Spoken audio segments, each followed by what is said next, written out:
If you would like to earn CPE credit for listening to the show, visit earmarkcpe.com/FPA. Download the app, take a short quiz, and get your CPE certificate. If you would like to earn continuing education credit for your FP&A certification from the Association of Finance Professionals for listening to the show, go to the show notes for details on how to earn the credit.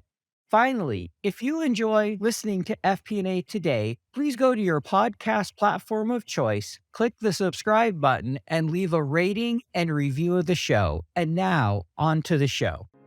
From Datarails, this is FP&A Today.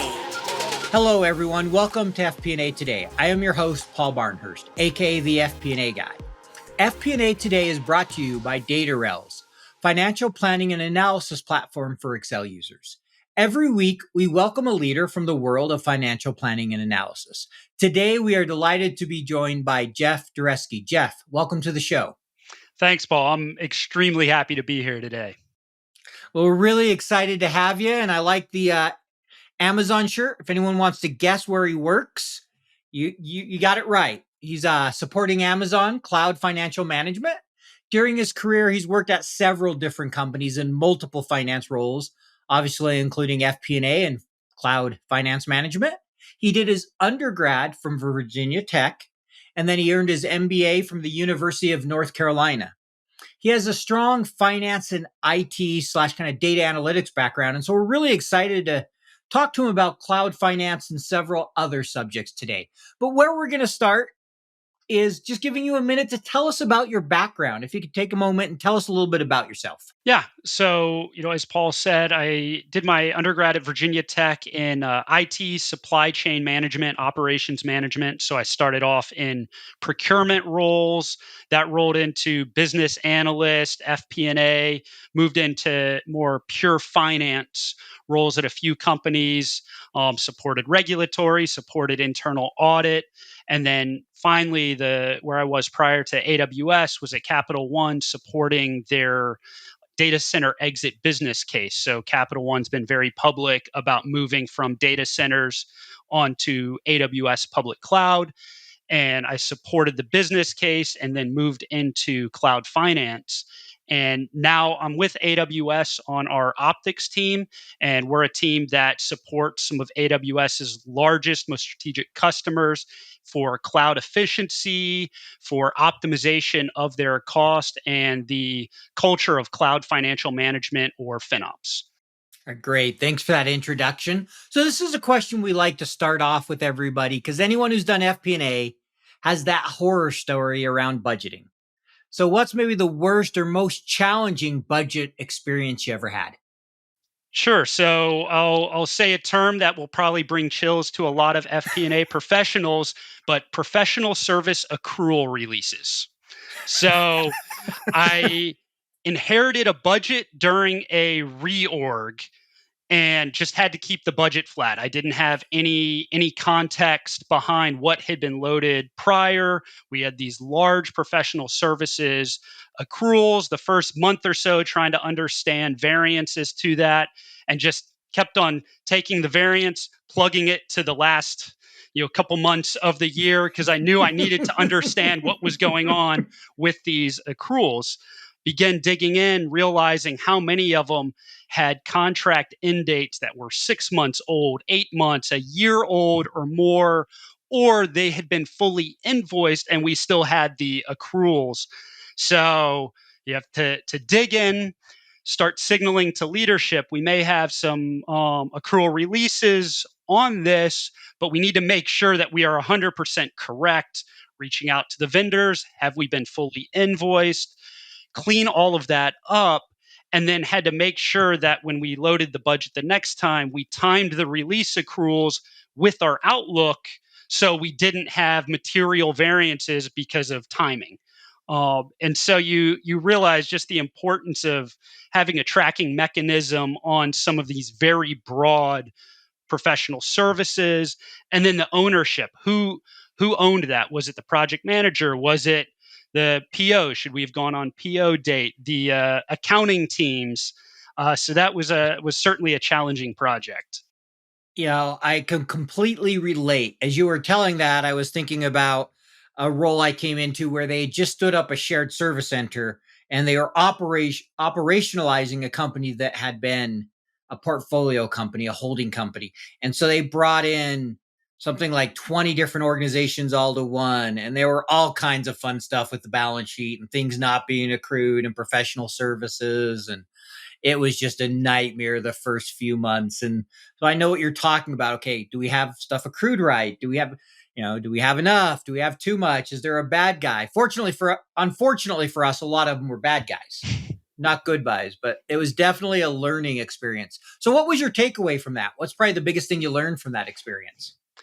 The biggest thing was signaling early there is something going on. I don't have enough data right now to necessarily say when this is going to happen, what the outcome is, but making sure that senior leadership was aware of a work stream that was going on, and then starting to figure out who are the right people we need to get into the room. If it was a broad professional services contract, who are the ones that are going to be able to say we are complete with this, the work is done, all invoices have been signed off? And that was something that just didn't exist in one area of for from a tracking mechanism. Got it. And I love how you said signal early. But that leads me to a follow up question. How do you manage that when you don't have all the facts, but you signal early, right? Because immediately it's like, well, what's the risk? How big of a problem is this? Any advice you could offer that you learned on how to manage that process? Because I totally agree with you. We need to signal early, but often we don't have enough information. And so it's trying to find that right balance of how much information you have versus how early you signal. I think it comes down to orders of magnitude and materiality. So if you're a giant company, you have a cost center that you're working with that is in the tens or hundreds of millions of dollars. Is this an issue that is 50,000, 500,000, or 5 million? Thinking of that orders of magnitude, Mm-hmm. and you should be able to get a sense of where you think it may land. So that's where you start to signal that it's not going to be low. It's probably not going to be the 5 million, but half a million to 1.5 million.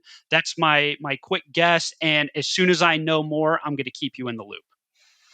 I like that. And I think that's a really good approach is one, materiality, and two, do a rough sizing. Yes, you may be wrong, but at least you've given them an idea versus holding off and finding it out it's much bigger than you originally thought. And like, well, why didn't you tell me earlier? So Absolutely. No one's gonna hold your feet to the fire of if you were wrong, as you're trying to signal early to make sure that there's a situational awareness. It's going to be far worse if you wait too long and it is material, and then why didn't you let us know at least with that rough sizing? fully agree that I'm 100% aligned with you on that. So next question here. You're currently focused on cloud financial management. Can you talk to our audience about what that is and how that role ties into FP&A?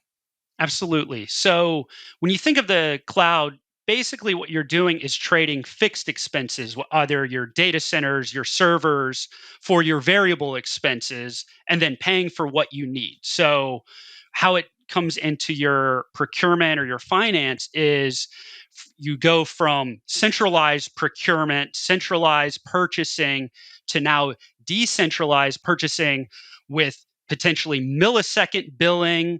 You may have hundreds or thousands of engineers. Each one has the autonomy and the permissions to spin up resources at any point for the project that they're working on, but you still need to be able to report on the aggregate cost and usage for your cost center, for your organization, however you ring fence your costs. And then also you want to make sure that you have the sense of ownership, that those groups have an ownership of the costs and how that aligns to your general ledger. So the chargeback or showback process of cloud cost, who owns them, who's setting the budget, who's doing the forecasting, and then also you go one step further from a finance perspective, understanding cloud enough that you can help your engineering, your tech teams for potential optimization? Are they using the right service for the workload or for the business model that they're working on? And so it encompasses a number of different aspects of not only working with tech, working with your finance, accounting, procurement, while also making sure that you're able to post your entries to the general ledger and then everything reconciles at the end with your monthly invoice.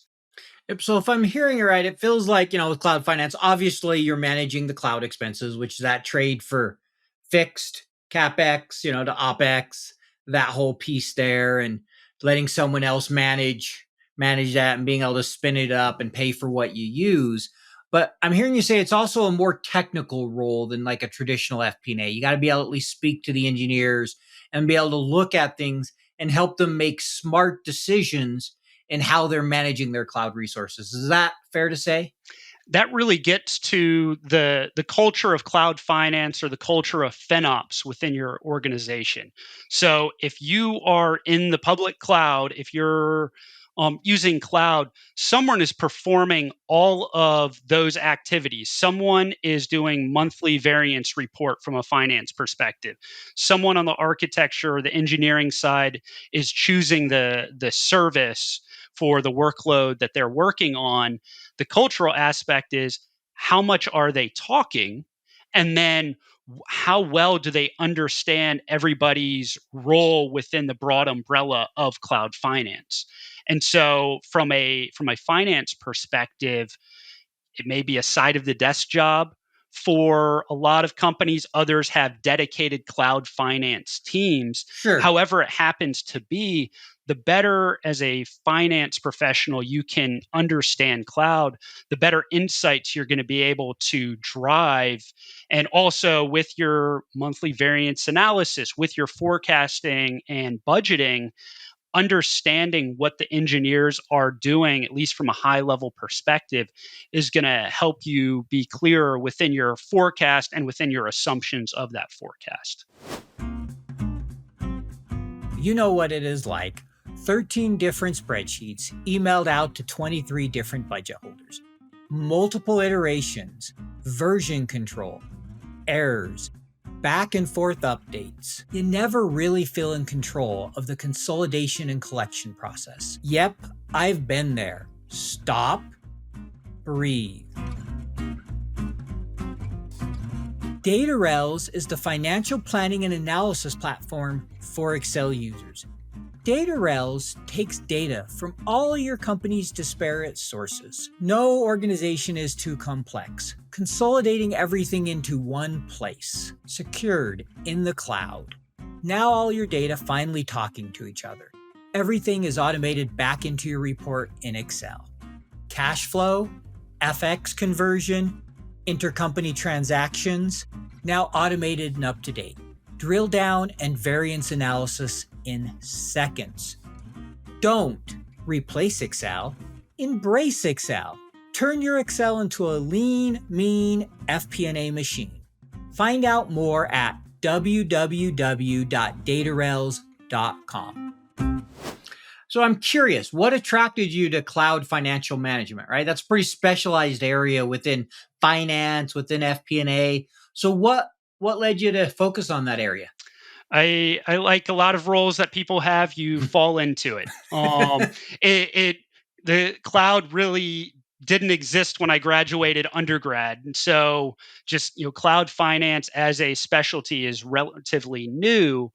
As I mentioned earlier, when I was hired at Capital One to work on the data center exit business case, cloud was one piece of the entire business case as you look to move from data centers into the cloud.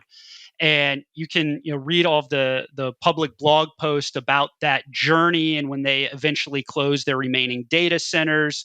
So managing that from a very broad perspective, bandwidth open up once data centers are closed and they're all in on the cloud. And at that time, Capital One had stood up a cloud finance team dedicated just to that one general ledger line item, cloud costs. And I just dug more into that. I to understand the cost, to have a sense of ownership of how do we support the forecasting and budgeting. And what I really liked was the ability to see the work that you do impacted almost immediately. And, example, because you have this, millisecond billing on some of the services, or second billing, you can change the service and see the cost immediately. Or there Hmm. are prepaid discounts, AWS savings plans, reserved instances, if we're using AWS terminology, where you can prepay for a discount on some of the services. You see the cost impact as soon as that purchases. So if you're looking at a daily cost, you can see a cost decrease immediately. And it's fantastic to see the actions that you take reflected immediately in the data, which you don't always get with a finance perspective when you're not looking at daily costs. Sure. I would argue in most places you're not able to see that immediate impact. Restructuring, obviously, if you take out a bunch of heads, you see it the next month. But those are the type that none of us enjoy, right? When it's a Right, big right. restructuring. Yes, we see the savings, but that doesn't mean it was a fun experience. We're here, it's like, oh, I encourage this and I immediately see the decrease in usage or the average cost per, whatever you're measuring. So that makes sense to me. I can see where that would be rewarding because that's not the typical way you get to see your impact. Sometimes it is, but most of the time it takes a fair amount of time. So I like that. I can appreciate that. So, next question here. You wrote an article about improving cloud forecasting. And in the article, you talked about how establishing a common cost language is crucial to cloud financial management and working in that area. Can you elaborate on that a little bit and tell us more why that is? Absolutely. So, within cloud and the common cost language, you can either have how do you speak about cost from a grouping perspective or ring fencing your cost? Is it an account perspective? Is it tagging, so metadata on the services, and that's how your company thinks of costs? Or the pricing model that you're looking at for the cost as well. And so you can have your on demand. So that's what you're paying for as you use it. Or, as I mentioned, some of those commitment based discounts where you commit to it and then you prepay, or you're committing to the service in exchange for a discount. And within AWS, there are so many different ways to look at your cost. You can look at it from an unamortized and amortized, a blended cost. How are you grouping or filtering the costs? And so making sure that as you're working with your tech team from a finance perspective, when you say we spent $1,000 last month, what is your grouping? Was that your unblended cost, your unamortized? Is that your amortized because you have a prepaid commitment that you purchased all up front? And so being very clear with what that $1,000 happens to mean. And then additionally, you may have contractual credits, or within your chargeback model, you may have some internal billing mechanism, making sure everyone is aware. And so the worst thing that would happen is, from finance, you may want your tech teams to think all in on demand public pricing costs and not thinking about any contractual discounts, any savings plan benefit. Just focus on what they control. And then centrally from finance, you're going to apply the discount factor after. If they apply all of that and don't tell you, and then you apply, you've now double cut or double counted any benefits. And it comes back to you weren't on the same page from the beginning of your forecasting exercise of what cost that you expected to load into your general ledger. Got it. So it sounds like a lot of it comes from all the extra things that can go on. One, the different ways you can buy it. You could prepay. And so you might be amortizing a certain amount over 12 months, but that's different than what you may have used in that month. And then you also have different contractual discounts you may get, whether that's volume based, usage based, however that may be. And so you need to make sure everybody's applying the same assumptions. and on the same page. So you're talking apples to apples. You don't get double counting, or in some cases, no counting, right? That type of thing Absolutely. is, And when you're using the either the AWS tools or the third party tools, as because there's so much data that you can look at, how you're grouping those costs becomes very important, especially if you do have those prepaid discounts. And the number of conversations I have where numbers don't tie out, and you realize they were looking at, you know, unblended, not amortized, or vice versa. It's a common occurrence. yeah, I think we've all been there before. Maybe not, your situation, but where numbers don't tie. And you got to get in and dig. Okay, what's different in your assumption or the way you're looking at it from the way I'm looking at it? Because everybody's confident their number's right? Absolutely. Rarely does someone come into the call. Here's the number I have. I know it's wrong. Tell me why. I have experienced that, but rarely is that the case, right? So it's often a reconciliation exercise of what did you do that I didn't do. So obviously we all deal with that. So how does finance help create that common cost language? Kind of what are the steps or what advice would you offer to make sure you're able to keep everybody on that same page around how they look at expenses? When you're looking at it from a forecasting exercise, one of the things that we've seen companies have success is just being very deliberate with documentation of this is how forecasting is going to go. Not only from what is your common cost language, we expect these costs, these are the filters you need to look at when you're using whatever tool for the cloud cost, but also from a timeline perspective. What I've realized is how many people in tech just don't understand a finance calendar. And so you may say, I need it at the end of the month. What you actually need it is business day minus two is when you need to load it. So you need it by business day minus four so you can roll it up and say this is the high level before we make adjustments before we load. So you really need it business day minus five because you need time for them to have questions and they think they have until the end of the month. And so understanding what are the timelines from finance, um, just having that awareness, the amount of people like I had no clue. I thought I had until the end of the month, and everyone's in finance like, well, the end of the month doesn't mean the end of the last day of the month. This is our closing calendar. And so the more documentation of how you're approaching your forecast, how you're going to look at material workloads, potentially saying we want to do a deep dive on our top 5 applications, accounts, and then apply generalized assumptions for the rest of them because we can't do a deep dive on everything. We don't have the bandwidth. Making sure everyone is aware of this is our approach, these are our timelines, this is our cost language. And so there's no ambiguity of what both sides need to prepare. Great point. And I love the example you gave of end of month versus that means workday minus five. And the business is like, wait, no, I thought I had till 12 o'clock on the 31st, even though it's a Saturday. I was going to work on it over the weekend. No, no, no. I need it by Monday. That's what I mean by end of the month. That's the 25th, right? Those type of things. So, like, been there before. I think that's a common challenge, obviously, and I'm sure you'd agree, not unique to cloud.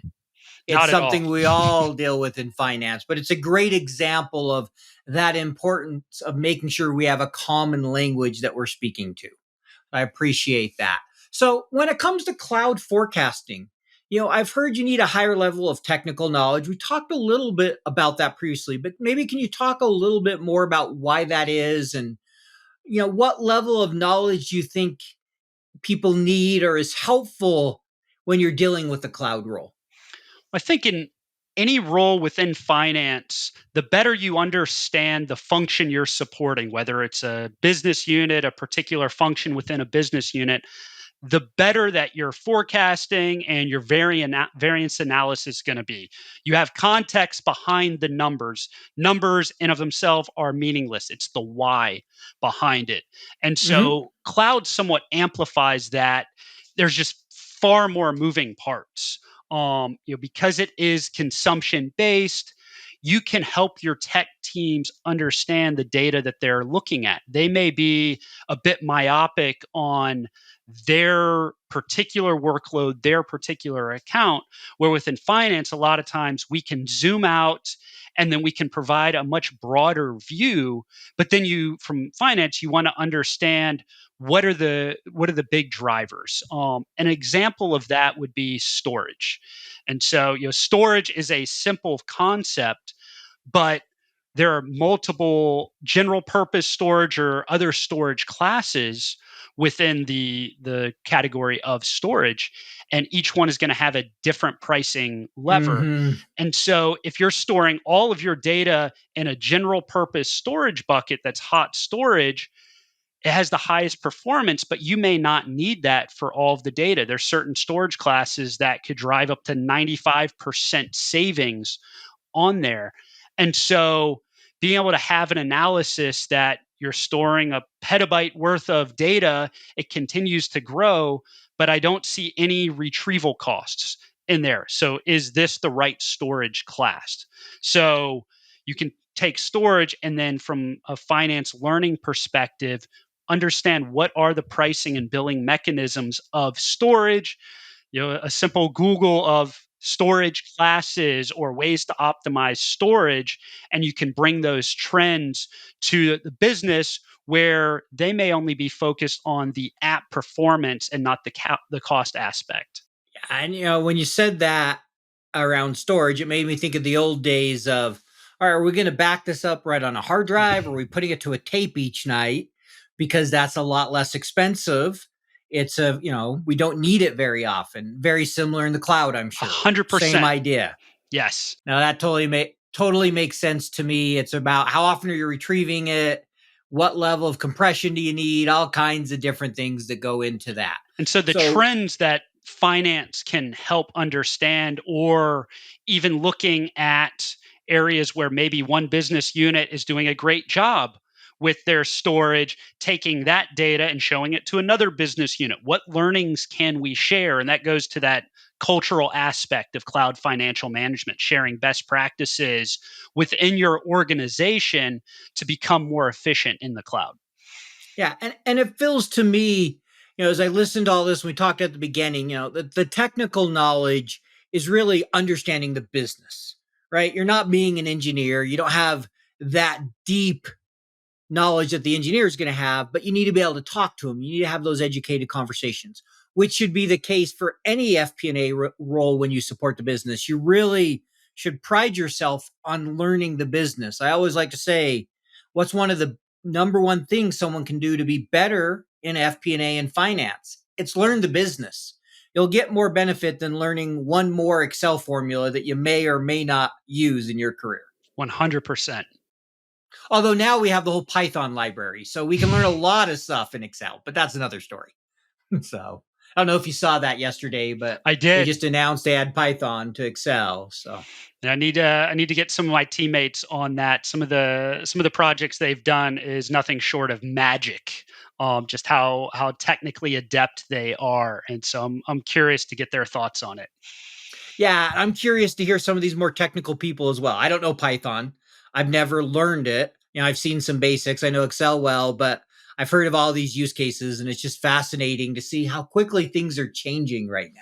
Yeah, there's always the constant evolution and just understanding what else is out there, and then how can you scale those learnings? How can Mhm. you take something that you built in Excel, use this, the Python library, whatever it happens to be, and now you can scale it out to countless users to do the business as usual, run the engine work much quicker to focus on the insights, and that's where it's going to hopefully unlock some of that bandwidth for more exciting analysis. Exactly. The hope is it allows us to focus more on the analysis and the decision making, the strategic, that all these changes we're seeing, whether it be Python and Excel, Chat GPT and generative AI, whatever it might be, that they make us more efficient so we can really be the business partner the business needs instead of, as sometimes I like to say, the data junkie. Because we've all had those days where it's like, all right, I'm done dealing with this data. Again, the context behind the numbers is what you're trying to get to, not just we grew 3%. It's the why behind it is why you're there.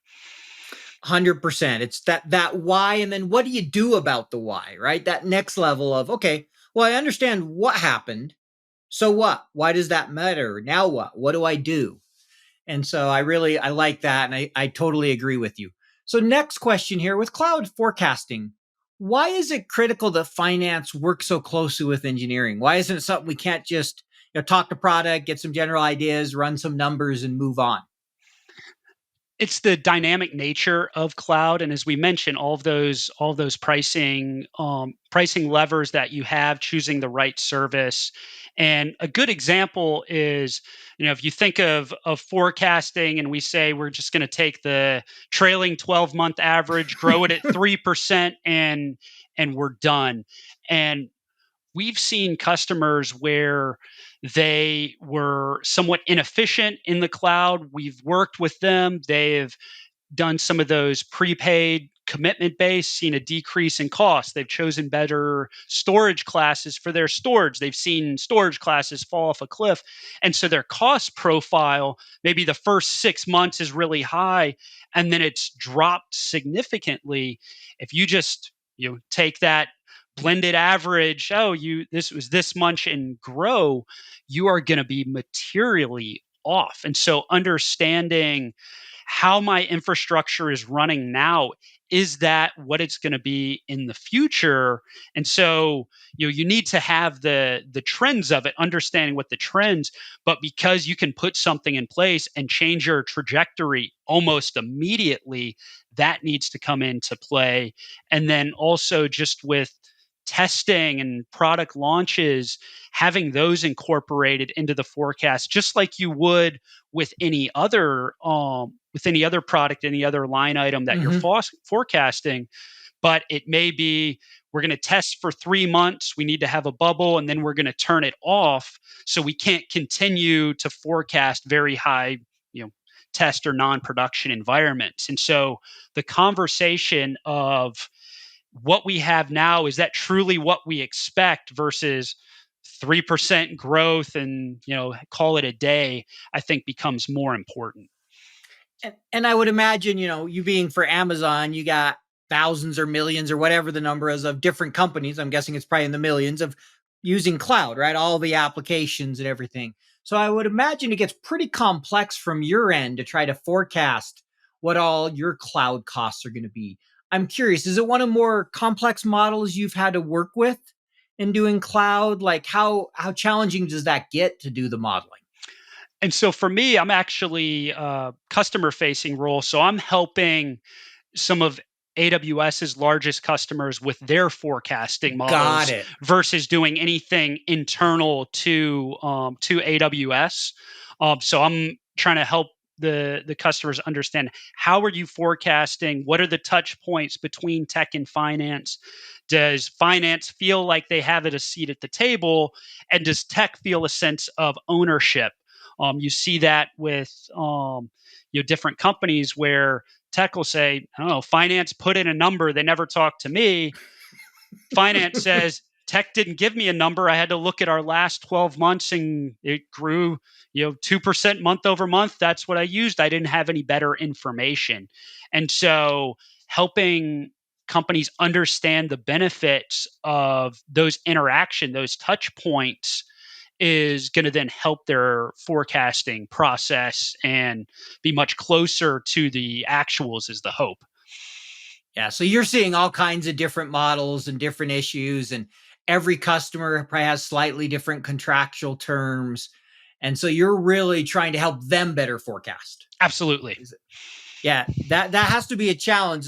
It's kind of basically a consulting role, like someone who's a fractional CFO going into a bunch of different companies and trying to help them forecast their business and answer those questions.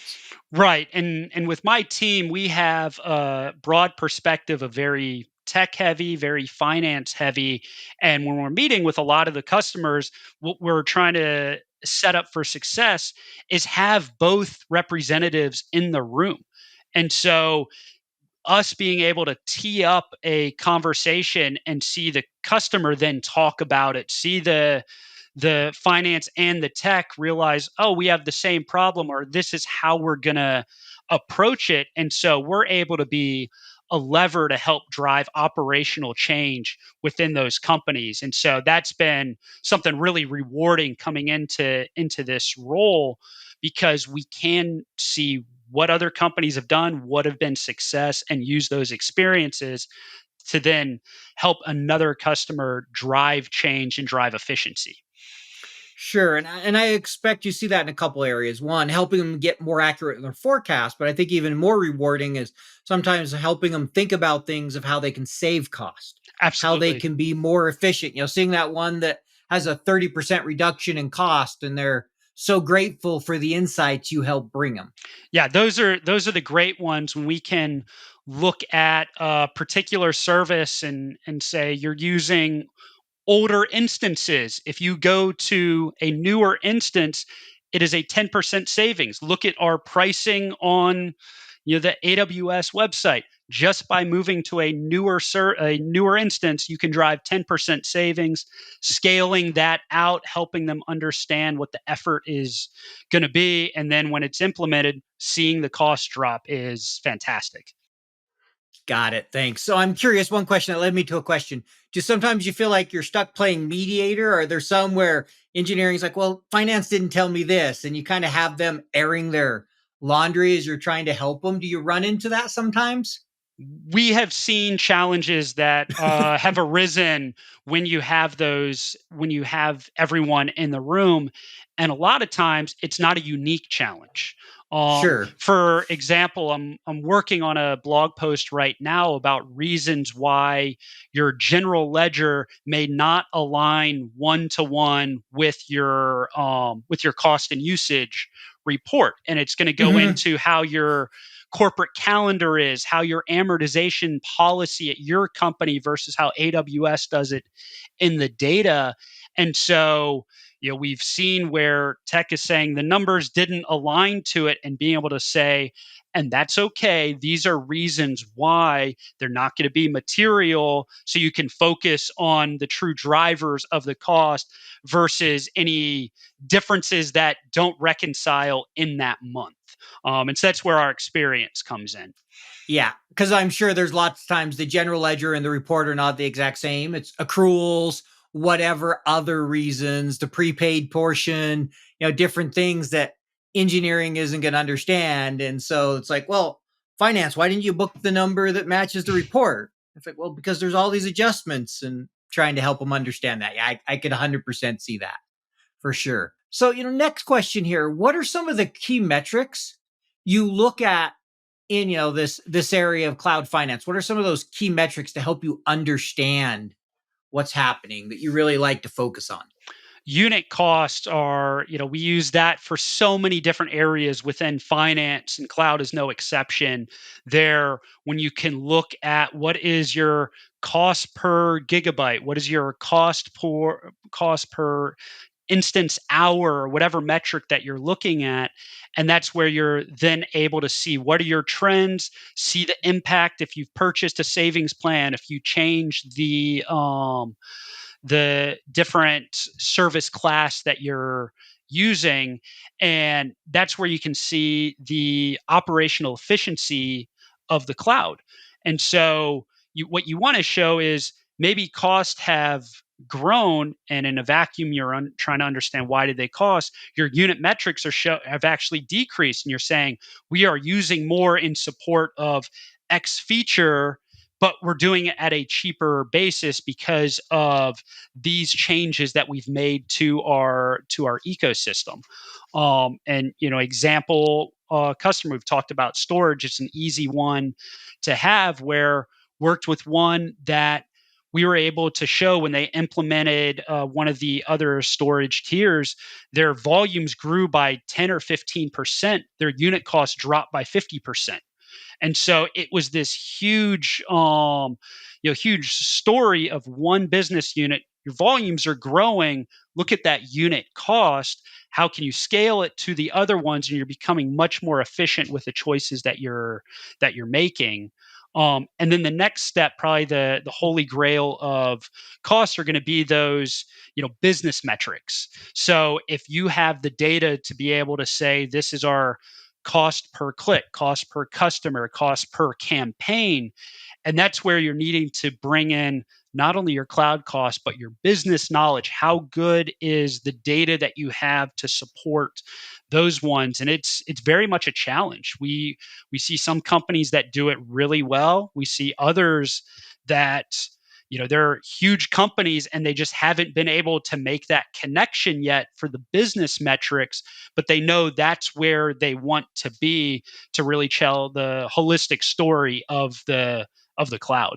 I think you said good data and challenge in the same sentence. That's just a given. So, that was what I thought as I heard that part around the data. But all of what you said makes sense. And obviously, like almost anything, a lot of those key metrics are around the unit economics. Absolutely. Really understanding what the cost per unit is, whether that's click, product, whatever it might be. There's going to be different things. That makes a lot of sense to me. So, next question here on cloud, and then I have a couple other questions beyond that. But what advice would you offer to someone listening to our show today who is just starting, forecasting their cloud costs? What advice would you offer them? I think just starting off with forecasting, say that you've been voluntold you own cloud costs. You have a full business unit, you do the full reconciliation, and now cloud is just one line item within your full portfolio, which I think is pretty common, and a lot of people are probably nodding their heads to that one. The documentation of the processes and the assumptions is just key, and that probably applies to everything. As you're coming in new to whether it's a technology, a role, just being able to sit in meetings, hear what everyone's saying, take notes, play it back to make sure you have that understanding, and then the documentation. Within cloud, it's going to be who are the key people that you need to work with.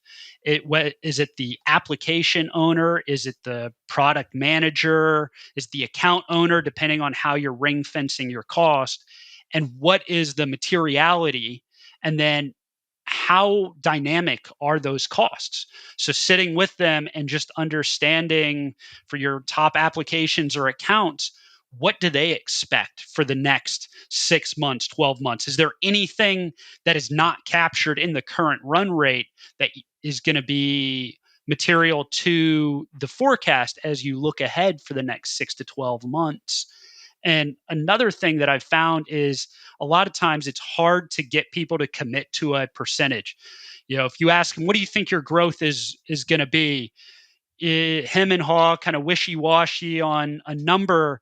And so going into some of those conversations of, I've done this analysis, I've looked at your cost, here's what I'm seeing, and I'm projecting a 10% growth based on what I'm seeing. How does that sound? Does that make sense? And giving someone a number to react to. Well, 10% seems a little high. Let's lower that is a much easier conversation. It's a little bit of them telling you where you're wrong, but you're documenting, you're giving them something to react to. And then you can have that within your assumptions. Spoke with so and so. This was the trend. It was growing at 4%. After discussions, we think it's actually only going to grow at 2%. That's what we're loading into the budget. And so doing the little bit of the research before and then giving people a number, an assumption to react to can help have more productive conversations, is what I've found. Great. Thank you. I appreciate that. And that's good advice. And yeah, not just for cloud, but across the board, there's some really good advice there when you're doing forecasting and working with your business partners. So, this is a fun question we like to ask everybody here before we get into our get to know you section.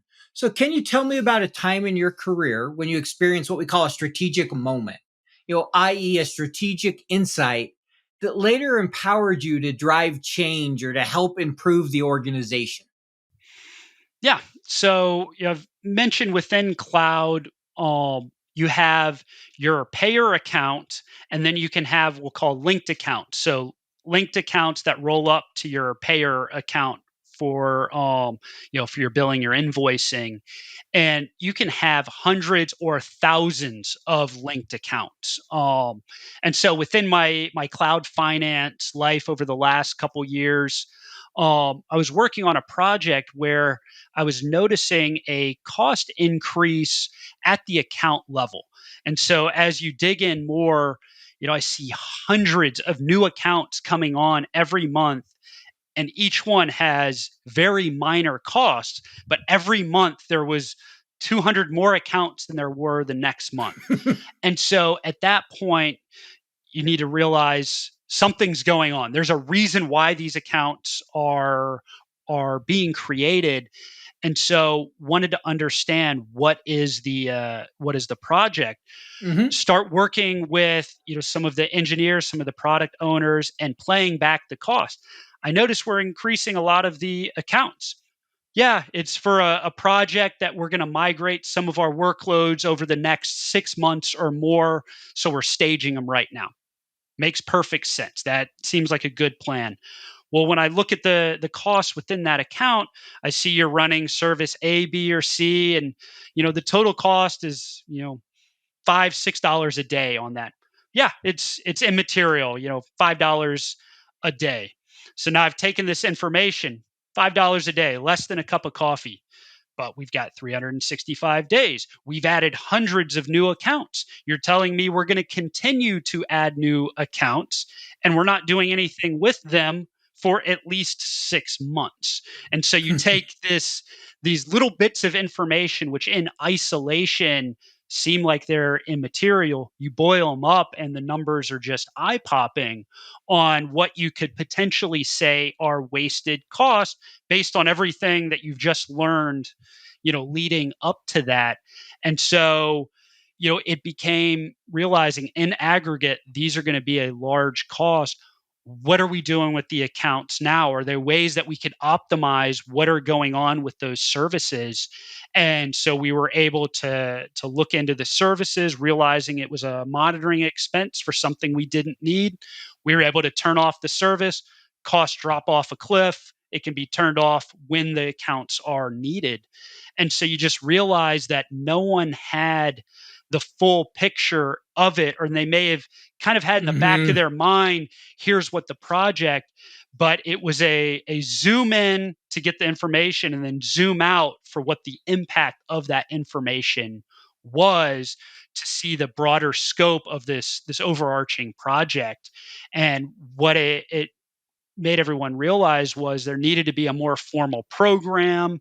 What are other costs that may catch everyone off guard with this? Are there other areas where Hmm. costs are being spun up, or one policy may have impact across all accounts? What is that gonna be? And so it was one of the reasons where a formal program ended up being set up for this project. Got it. Well, thank you for sharing. And I can see how it made a big difference when you aggregated it, Yeah. right? In isolation, it looks small, but many small things before you know it become a big issue. And sometimes people don't have the full picture to understand that. So that's a huge insight that drives big savings. So I really appreciate that example. And that's where finance can really play a big role in that people can become focused on their workloads, especially in the tech world. You only have your one application, and so being able to step back and see the entire landscape, see trends that are broader than just one account or application, or however you ring fence your cost, can be huge from a storytelling perspective. Sure, no, that makes sense, and I appreciate that. And so this next section is one of my favorite sections. Is our get to know you section. We kind of like to ask these questions almost like rapid fire, where you get 30 seconds to answer each one. So we have 4 questions here we're going to answer, and the first one is, what is something interesting about you that not many people know? Something I wouldn't find online, like something that makes you unique. So anyone that's worked with me knows that I like getting out to the gym at lunch or at some point. I try to do something around my lunch break. But what people probably don't realize are the amount of emails I send to myself when I'm out in the gym because a thought pops in my head of something I'm working on. So my inbox is just filled with a thought or a comment that I needed to step away from a project. Something comes to me. Let me email it to myself real quick so I don't forget it. Otherwise, I'm going to be repeating it in my head. I'll come back from that. And I may have 5 or 6 emails from me. It's just like a one sentence thing of look up this cost, or here's a good line to use in this deck I'm working on. I like that. Thanks for sharing. That's a fun one. So next one, if you could meet one person in the world, dead or alive, who would you meet and why? Such a broad question. So I'm going to go with recency bias for me. I just finished the book The Splendid and the Vile by Eric Larson. It's all about Winston Churchill during the Blitz, Hmm. and he's just such a polarizing figure when you look at failed campaign in Gallipoli, or how the Bengal famine and how he handled that, but at the same time how the country looked to him for support during some of the darkest times of World War II. And then he was also known, for his biting wit, such an excellent conversationalist. So, reading the descriptions of some of the dinners he had would be a fun fly on the wall for a dinner conversation with him. I'm sure that it'd be very fascinating. That'd be a fun one. So next question here, what is the last thing you Googled, looked up on YouTube or used Chat GPT or whatever generative AI tool you want about how to do something in finance, FP&A, or Excel? 445 accounting schedules. So Ugh. I as I mentioned, I'm working on a blog of reasons why your data, your cost and usage report may not tie out to your general ledger. So, researching different amortization policies, came across this, and it unlocked something. I think I heard about it in business school, but I had no experience with, and just realized like, wow, this equal 13-week period, but what are the implications on that third month, 5 week period, especially as we're looking at the amortization of prepays within Sure. AWS. And so that led me the rabbit hole of this entire accounting policy I knew nothing about. Yeah, that is definitely a rabbit hole. And I know, 445 is common in retail in some places. I've never had to deal with it, but I can see where it can make a huge difference, right? You got a different week in every third month and you got to adjust for that, just like seasonality or anything else. So I appreciate that one. So next one, favorite thing about Excel, favorite function, feature. I think the default is going to be a pivot table and some ifs, and you can do about everything. Um, but formatting features, just the ability to format to make long strings of numbers legible, especially from a finance perspective, when you want to make sure people can easily read tables of data, and you don't realize, if it's kind of natural for you within finance, you get a thing of numbers and you format it instantly so you can read it when you see tables that are not formatted properly. And you're like, okay, where should the comma go? It makes it so much more difficult. And so having an eye for formatting can make a very complex chart much more manageable to digest. Yeah, there's a lot of great formatting features and definitely important when you're presenting to the business. So we're heading into our wrap up section. Have two questions left for you. So the first is, what advice would you offer to someone starting a career in FP&A today? I mentioned earlier about the forecasting and the documentation, but something that I've told a lot of people that I've worked with over the years that are new to a group, or new to FP&A in general, taking notes. You can go into a meeting, you're new to the company, hey, follow me into this meeting, just sit there and listen, and you have no context. You have no idea what is going on. Taking notes, trying to make sure you understand this is what I think they spoke about, and then playing it back to either your direct or some of your teammates. This is what I think was going on. Did I understand all of that? then it gives you an area to then understand where to ask questions. I got this point. What does that mean? And so those first couple weeks, if nothing else, you can take notes, show that you're focusing and paying attention. That's an important thing. You don't zone out if you're just not hearing, words that you've never heard before. And then that helps, with your documentation, with your assumptions. As you get clearer in the role, you can go back and say, I remember these meetings. Now everything's starting to make sense. So maybe you don't take as good of notes when you're 6 months on the role, but coming into it, that's been the easiest way, at least for me, to try to get up to speed of trying to summarize what I understood, and play it back. So just like we're in college, take notes. Absolutely. I like it. That there's definitely a good one. And studies have shown that even if you never go back and look at your notes, you remember more just by taking them. I think the So it's good focus, advice. because otherwise, you're in there, you're sitting, everyone's talking a language that you don't know because you're brand new to this role, and it's very easy to sit there and just say, I don't know what they're talking about, versus, oh, they said BAU.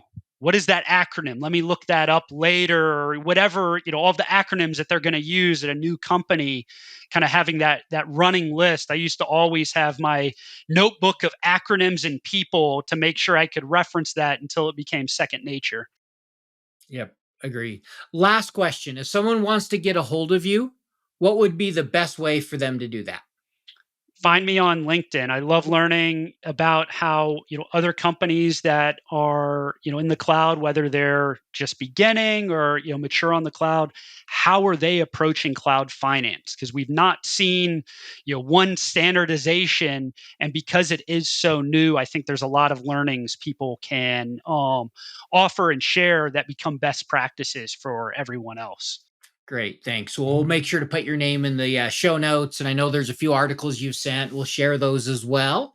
Really enjoyed having you on the show today, Jeff, and be able to talk. Cloud finance is definitely an area I haven't had to deal with in my career. So it's really fascinating to talk and learn a little bit more about that. And I'm sure our audience will enjoy it.